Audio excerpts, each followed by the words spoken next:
Éadaí Salacha. An saharn a bhí ann. Chuaigh mammy isteach I seomra David. Bhí stocaí salacha in ngacháit.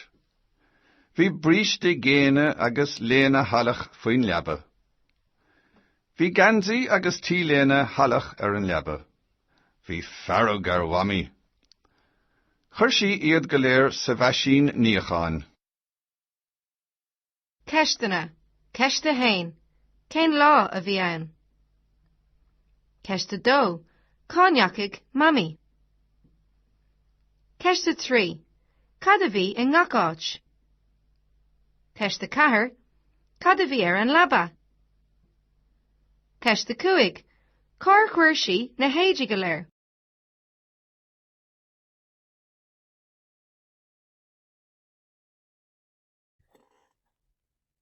Éadaí Salacha means dirty clothes. On Saturn a bhí ann. It was Saturday.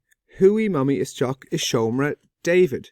Mummy went inside into David's room. Bhí stocaí salacha in knockoich. There were dirty socks in every place. Och means place.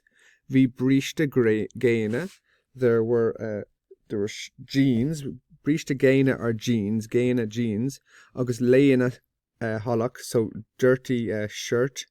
Fuoin laba under the bed. Bhí gansaí agus tíléine. There was jumper and a t-shirt. Tíléine is t-shirt.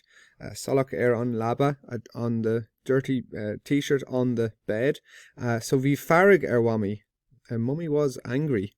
Cur she iad. She put them all of them sa bhaisín níocháin. She put them all into the washing machine.